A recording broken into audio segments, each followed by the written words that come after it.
بسم الله الرحمن الرحيم الحمد لله رب العالمين والصلاة والسلام على أشرف الأنبياء والمرسلين نبينا محمد وعلى آله وصحبه أجمعين.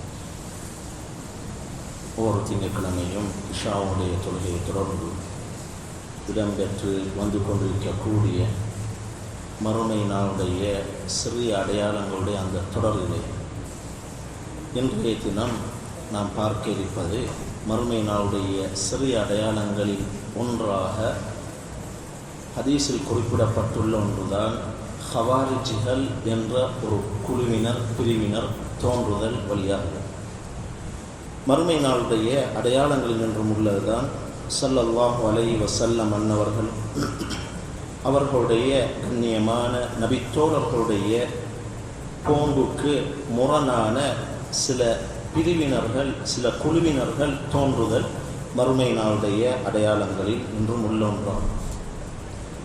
இந்த பிரிவினர்களில் இன்றும் உள்ளவர்கள்தான் ஹவாரிஜ்கள் என்ற ஒரு குழுவினர். இவர்கள் ஹஸரத் அலி ரலியல்லாஹு அன்ஹு அவர்களுடன் ஒன்றாக சேர்ந்து யுத்தம் செய்து கொண்டிருந்தார்கள். சிஃபீனுடைய அந்த யுத்தத்தின் போது, சிஃபீனுடைய யுத்தம் ஹஸரத் அலி ரலியல்லாஹு அன்ஹு அவருடைய படைக்கும் ஹஸரத் முஆவியா ரலியல்லாஹு அன்ஹு அவருடைய படைக்கும் இடையில் இடம்பெற்ற யுத்தம்.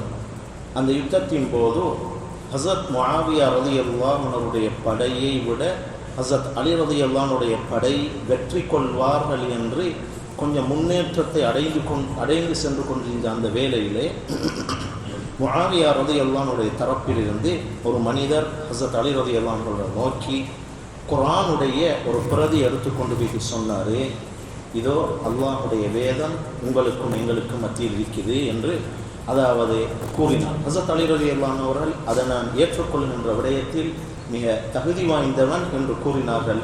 அந்த நேரத்தில் யுத்தம் நிறுத்தப்பட்டு, அதாவது யுத்தத்தை நிறுத்தப்பட வேண்டும் என்பதற்காக குர்ஆன் உயர்த்தி காட்டப்பட்டது.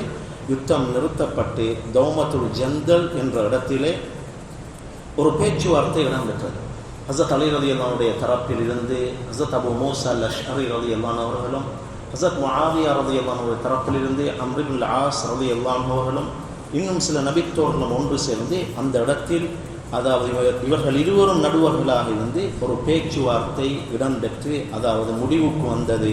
அதுக்கு அந்த சந்தர்ப்பத்தில் அந்த பேச்சுவார்த்தை இடம்பெற்ற ஒரு முடிவுக்கு வந்ததன் பின்னால் தான் இது சம்பந்தமாக தெளிவாக நாங்கள் சீராவுடைய பாடத்தில் ஹஸரத் அலி ரலியல்லாஹு அன்ஹுடைய சீராவில் நாங்கள் பார்த்தோம். இந்த பேச்சுவார்த்தை இருவரும் நடுவராக இருந்து நபித்தோழர்கள் சமூகமளித்து இந்த பேச்சுவார்த்தை ஒரு இணக்கப்பாட்டுக்கு வந்ததன் பின்னால், முடிந்ததன் பின்னால் ஹஸரத் அலி ரலியல்லாஹு அன்ஹு அவர்களுக்கு கட்டுப்படுவதிலிருந்து வெளியேறி, அதாவது இந்த ஹவாரிஜ்கள் என்ற ஒரு குழுவினர் வெளியேறி சென்றார்கள். வெளியேறி சென்று கூஃபாவுக்கு சமீபத்தில் இருக்கக்கூடிய ஒரு கிராமம், கூஃபாண்டா ஈராக்கில் இருக்கக்கூடிய ஒரு நகரம், அதுக்கு பேர் தான் கூஃபா. கூஃபாவுக்கு சமீபத்தில் இருக்கக்கூடிய ஒரு கிராமத்தில் அனைவரும் ஒன்று சேர்ந்தார்கள். அந்த ஒன்று சேர்ந்த அந்த கிராமத்துக்குரிய பெயர் தான் ஹரூரா என்ற இடத்தில் ஒன்று சேர்ந்தார். இந்த ஹவாரிஜ்கள் இவர்கள் ஹஸரத் அலி ரலியல்லாஹு அன்ஹுடைய காலத்தில் சிஃபீனுடைய யுத்தத்துக்கு பின்னால் ஹிஜ்ரி 37 தோன்றினார்கள். இவர்கள் உலகத்தில் தோன்றுவது மறுமை நாளுடைய அடையாளத்தில் ஒன்றாக ஹதீஸில் குறிப்பிடப்பட்டுள்ளது. இவருடைய கோட்பாடுகளில் நின்றும் உள்ளவைதான் பெரும் பாவங்கள் செய்யக்கூடியவர்களை காஃபிர்கள் என்று தீர்ப்பு கொடுக்கக்கூடியவர்களாக இருந்தார். விபச்சாரம் செய்யக்கூடியவரை போல, மது அருந்தக்கூடியவரை போல, இது போன்ற பாவங்களில் ஈடுபடக்கூடியவர்களை காஃபிர் என்று தீர்ப்பு கொடுப்பது மாத்திரமின்றி அவர் நிரந்தரமாக நரகத்தில் தரிப்பட்டிருப்பார் என்றும் கூறுவார்கள் இந்த ஹவாரிஜ்கள். அல்லாஹ் சுப்ஹானஹு வ தஆலா குர்ஆனில் கூட அல்லாஹ் தெளிவாக சொல்லிட்டான், அல்லாஹ் அவனுக்கு இணை கற்பிக்கப்படுவது ஒரு போதும் மன்னிக்க மாட்டான், அது தவிர உள்ள ஏனைய பாவங்களை அவன் நாடியவர்களுக்கு மன்னிப்பான். இன்னல்லாஹ லா யக்ஃபிரு அன் யுஷ்ரக பிஹி வ யக்ஃபிரு மா தூன ذلك லிமன் யஷா என்று குர்ஆனில் அல்லாஹ் சொல்லிட்டான். எனவே இவர்களுடைய கருத்து குர்ஆனுடைய கருத்துக்கு முரணானதாக இருக்கின்றது முதலாவது விஷயம். இரண்டாவது இன்னும் ஒரு விஷயம், நரகத்தில் நிரந்தரமாக அதாவது இஸ்லாமியர்கள் தங்கியிருக்க மாட்டார்கள். ஹதீஸுல் குதுஸி ரப்புல் இஸ்ஸத் அல்லாஹ் சுப்ஹானஹு வ தஆலா சத்தியமிட்டு கூறி கொடுத்துள்ளார், என்னுடைய கண்ணியத்தின் மீது சத்தியமாக, அதாவது லா இலாஹ இல்லல்லாஹ் என்று கூறிய ஒவ்வொருவரையும் நான் நரகத்திலிருந்து வெளியாக்கியே தீர்வேன் என்று அல்லாஹ் சத்தியமிட்டு குறிப்பிட்டுள்ளான். எனவே இது போன்ற பெரும்பாவங்களில் ஈடுபடக்கூடியவர்கள் நரகத்தில் தரைப்பட்டிருப்பார்கள் என்று இவர்கள் சொல்லக்கூடிய இந்த இவர்களுடைய வாதாட்டம் குர்ஆனுடைய ஆயத்துக்கு அல்லாஹ்வினால் சொல்லப்பட்ட ஹதீஸுல் குதுஸிக்கு முரணானதாக இருக்கின்றது. நரகத்தில் நிரந்தரமாக தங்கியிருக்கக்கூடியவர்கள் அல்லாஹ்வை மறுத்தவர்கள் மாத்திரம்தான். எனவே இது இவர்களுடைய இவருடைய கோட்பாட்டில் ஒன்றாக இருந்தாலும் இது தெளிவான வழிகேடாக இருக்கின்றது.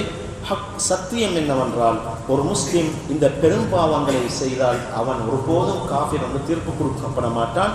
மாறாக அவனால் இடம்பெற்ற அந்த பாவத்தின் மூலம் பாவியாக மாறுவானே தவிர காஃபிர் இறை நிராகரிப்பாளனாக ஒரு முஸ்லிம் மாற மாட்டான். எனவே பெரும்பாவங்களை செய்தவர் மீது அவசியம் தௌபா செய்வது அவசியம். அந்த பாவத்தை விட்டும் களைவது, தன்னுடைய வாழ்நாளிலே களைவது அவர் மீது அவசியமாக இருக்கின்றது. இரண்டாவது, யாரெல்லாம் அந்த சிஃபீனுடைய யுத்தத்துக்கு பின்னால் தௌமத்துல் ஜந்தல் என்ற இடத்தில் ஒன்று சேர்ந்தார்களோ, ஹஸரத் அலி, ஹஸரத் முஆவியா ரலியல்லாஹு அன்ஹுமா, இன்னும் யாரெல்லாம் அந்த இடத்தில் இடம்பெற்ற அந்த சமரச பேச்சுவார்த்தையை பொருந்தி கொண்டார்களோ, ஏற்றுக்கொண்டார்களோ, அவர்கள் அனைவர்களையும் இவர்கள் காஃபிர் என்று அதாவது தீர்ப்பு கொடுத்துள்ளார்கள் இந்த ஹவாரிஜ். மூன்றாவது இவர்களுடைய கோட்பாட்டில் மூணாவது தான் அதாவது ஆட்சி அதிகாரத்தில் இருக்கக்கூடியவர்கள் பாவிகளாக இருக்கும் பொழுது அந்த அவர்களால் இடம்பெறக்கூடிய அந்த செயல்கள் குஃப்ர உறுதிப்படுத்தக்கூடிய செயலாக இல்லாமல் இருக்கும் பொழுது அந்த ஆட்சி அதிகாரத்தில் இருக்கக்கூடியவர்களுக்கு எதிராக கிளந்தெழும்புவதும் இந்த ஹவாரிஜ்களுடைய கோட்பாட்டில் ஒன்றாக இருக்கின்றது. மேலும் எங்களிடத்திலே அறிவிருக்கிறது என்று அறிவை வாதிடக்கூடியவர்களாக இருக்கிறார்கள். மேலும் இபாதத்தில் அதிகமாக தங்களை சோர்வாக்கி கொள்கின்றார்கள். அல்லாஹுடைய வேதத்துடைய சட்டத்தை அறியாதவர்களாக இந்த ஹவாரிஜ்கள் இருக்கிறார்கள். இந்த ஹவாரிஜ்களில் நின்றும் ஒருவர் தான் துல் ஹுவைசிரா என்று சொல்லப்படக்கூடிய ஒரு மனிதன். ரசூல் ஸல்லல்லாஹு அலைஹி வஸல்லம் அவர்கள் இந்த சரித்திரத்தை இமாம் புகாரி ரஹ்மத்துல்லாஹ் அவங்களுடைய சஹீஹுல் புகாரியில் கிதாபுல் மனாக்கிப் என்ற ஒரு கிதாப் இருக்குது. சிறப்பம்சங்கள் சம்பந்தமாக பேசக்கூடிய கிதாப். அதில் ஆரம்பமாக மனாக்கிபுல் அம்பியா, நபிமார்களுடைய சிறப்பம்சங்கள். இரண்டாவது தலைப்பு ரசூல் ஸல்லல்லாஹு அலைஹி வஸல்லம் அவர்களுடைய சிறப்பம்சங்கள். மூன்றாவது சஹாபாக்குடைய சிறப்பம்சங்கள். இரண்டாவதாக ஸல்லல்லாஹு அலைஹி வஸல்லம் அவருடைய சிறப்பம்சங்கள் சம்பந்தமாக பேசப்படக்கூடிய அந்த ஆசிரியர் தலையங்கத்திற்கு கீழால் இந்த செய்தியை இமாம் புகாரி ரஹ்மத்துல்லாஹ் பதிவு செய்துள்ளார்கள். அதாவது ரசூல் ஸல்லல்லாஹு அலைஹி வஸல்லம் அவர்கள் ஹவாஸின் யுத்தம் போர் நடந்து முடிந்த பின்னால் அந்த போரில் கிடைத்த அந்த போர் செல்வங்களை அதாவது பங்கிட்டு கொண்டிருந்த பொழுது ரசூல் ஸல்லல்லாஹு அலைஹி வஸல்லம் அவர்கள் பங்கிட்டு கொண்டிருந்த பொழுது நானும் அவர்களுக்கு அருகாமையில் இருந்தேன் என்று அபூ சயீதில் குத்ரி ரலியல்லாஹு அன்ஹு ஹதீஸ் அறிவிக்கக்கூடியவங்க சொல்றாங்க. அந்த நேரத்தில் ஒரு மனிதர் வந்தார். பனு தமீம் கோத்திரத்தைச் சேர்ந்த ஒரு மனிதர் வந்தார். யுகால் உலகு துல் ஹுவைசிரா, அவருக்கு துல் ஹுவைசிரா என்று சொல்லப்படும் அவருடைய பெயர். வந்து சொன்னார் ஸல்லல்லாஹு அலைஹி வஸல்லம் அவர்களை பார்த்து, இஅதில் யா முஹம்மத் ஸல்லல்லாஹு அலைஹி வஸல்லம், முஹம்மதே ஸல்லல்லாஹு அலைஹி வஸல்லம், நீங்கள் நீதியுடன் நடந்து கொள்ளுங்கன்னு சொன்னார். ரசூல் ஸல்லல்லாஹு அலைஹி வஸல்லம் அவர்கள் அந்த மனிதரை பார்த்து கேட்டாங்க, மை யஅதில் இல்லம் அஅதில், நான் நீதம் செலுத்தவில்லை என்றால் வேறு யார் தான் நீதம் செலுத்துவார்கள் என்று கேட்டார்.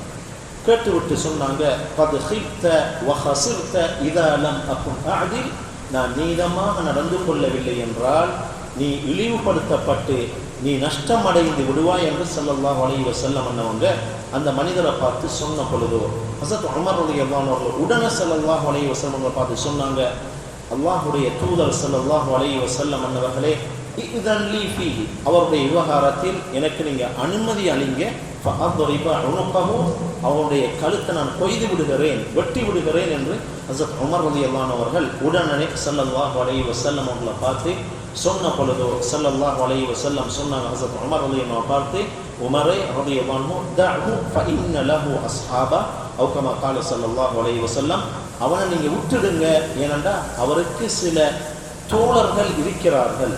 அவர்களுடைய தொழுகையை பற்றி சொன்னாங்க, அவர்களுடைய நோன்பை பற்றி சொன்னாங்க ஸல்லல்லாஹு அலைஹி வஸல்லம் அவர்களுடைய தொழுகையை உங்களுடைய தொழுகையுடன் ஒப்பிட்டு பார்க்கும் பொழுது, அவர்களுடைய நோன்புகளை உங்களுடைய நோன்புடன் ஒப்பிட்டு பார்க்கும் பொழுது, நீங்கள் உங்களுடைய தொழுகையை நோன்பை குறைவாக கருதுவீர்கள். அந்த அளவுக்கு அவங்களுடைய தொழுகையில் அவர்களுடைய ஈடுபாடு இருக்கும், அவருடைய நோன்புகள் இருக்கும்.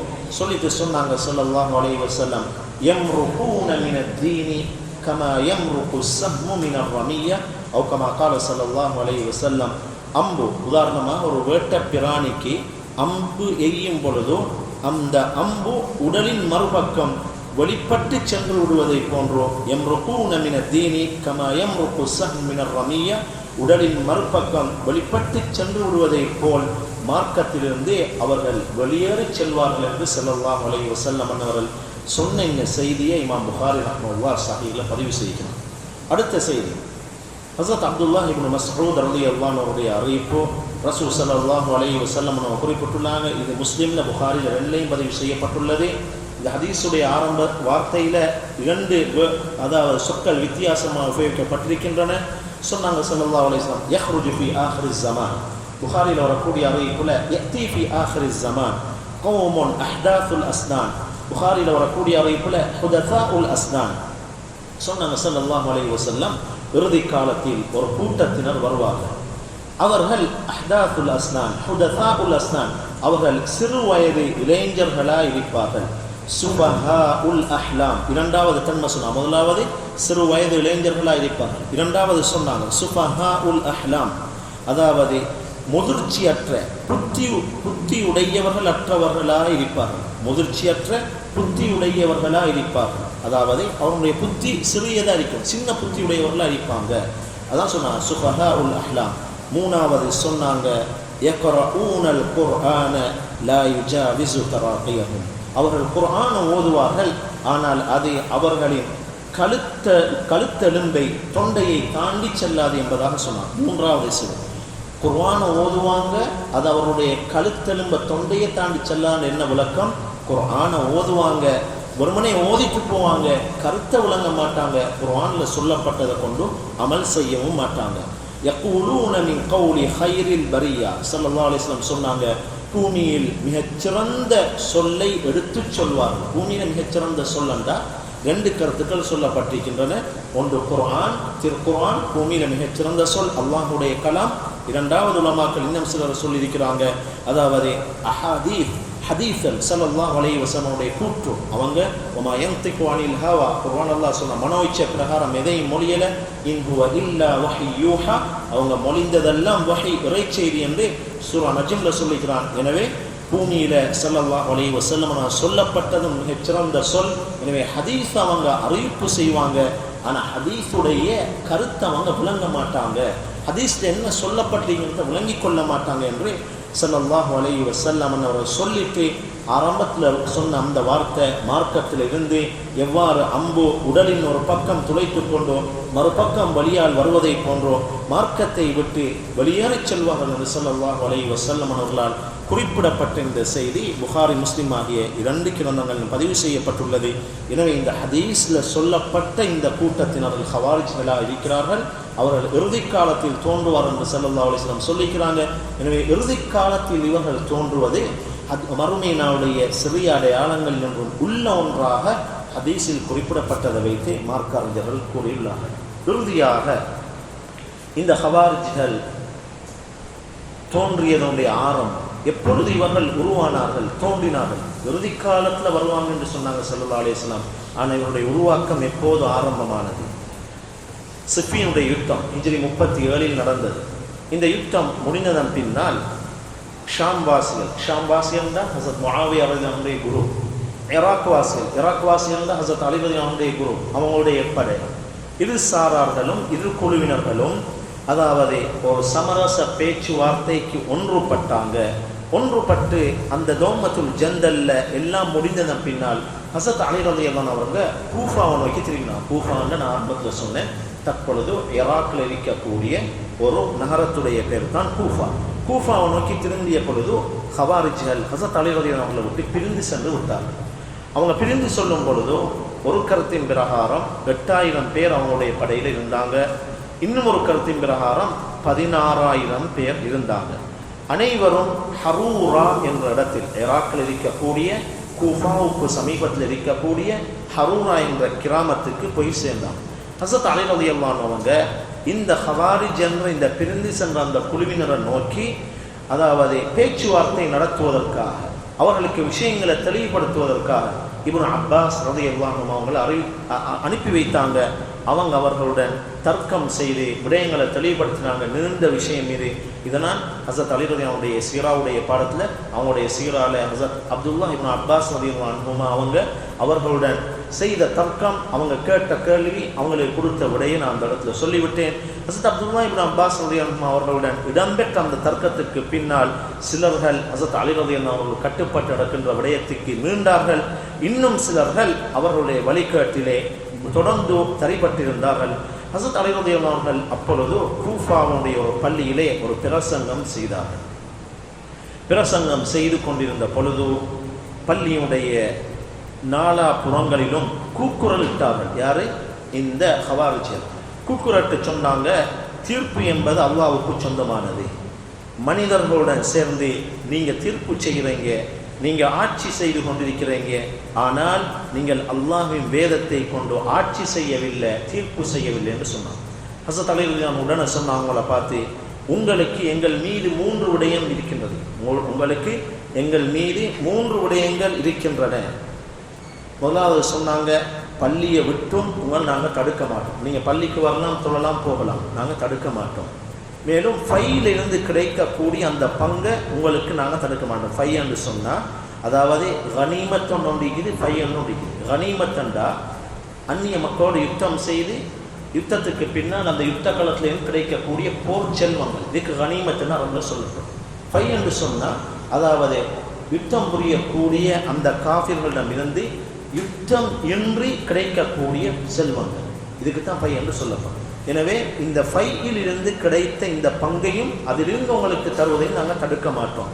மூணாவதாக சொன்னாங்க, அதாவது உங்களுக்கு எதிராக போராட்டம் செய்ய மாட்டோம். எது வரைக்கும் என்றால் பூமியில குழப்பத்தை நீங்கள் உண்டாக்காமல் இருக்கும் காலமெல்லாம் உங்களுக்கு எதிராக நாங்கள் போராட்டம் செய்ய மாட்டோம் என்று ஹஸரத் அலி ரலியல்லாஹு அன்ஹு அவங்க உங்களுடைய விடயத்தில் எங்கள் மீது இந்த 3 விடயங்கள் பொறுப்பாக இருக்கிறது என்று சொன்னாங்க. இதை சொன்னதன் பின்னால் அவங்க அனைவரும் ஒன்று சேர்ந்தாங்க. ஹவாரிஜில் அனைவரும் ஒன்று சேர்ந்து அவங்கள கடந்து செல்லக்கூடிய இஸ்லாமியர்கள் அனைவர்களையும் கொலை செய்தாங்க. எந்த அளவுக்குண்டா வரலாற்று ஆசிரியர் குறிப்பிட்டிருக்கிறாங்க, மிக முக்கியமான ஒரு நபித்தோழர் ஹப்பாப் இப்னுல் அரத் ரலியல்லாஹு அன்ஹு இஸ்லாத்தை தழுவியதன் பின்னால் மிக கடுமையான முறையில் சோதனைக்கு உட்பட்ட நபித்தோழர்கள் ஒருவர்.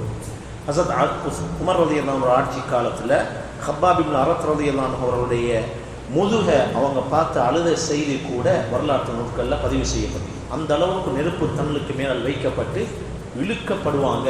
அவ்வாறு சோதனை கொடுக்கப்பட்டும் கலிமாவை அவங்க விடல.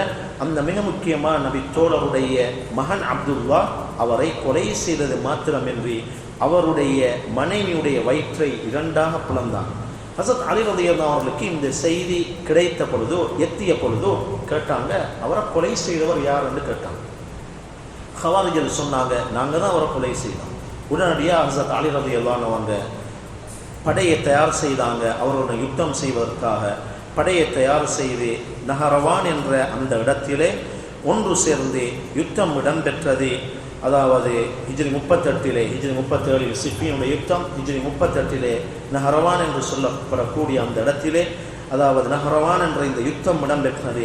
ஹஸரத் அலி ரலியல்லாஹு அன்ஹு அவர்களை மிக மோசமாக இந்த யுத்தத்திலே தோற்கடித்த செய்தியை வரலாற்று நூலாசிரியர் பதிவு செய்கிறார்கள். இந்த நஹரவான் என்று சொல்லப்படக்கூடிய இந்த யுத்தம் சம்பந்தமாக மிக தெளிவாக நாங்கள் ஹஸரத் அலி ரலியல்லாஹு அவருடைய அந்த சீராவிலே பார்த்திருக்கின்றோம். எனவே அதனை இன்னும் தடவை நீளமாக மீட்ட வேண்டிய தேவை ஏற்படாது என்பதால் சுருக்கமாக இந்த இடத்திலே கூறி முடித்துக் கொண்டேன்.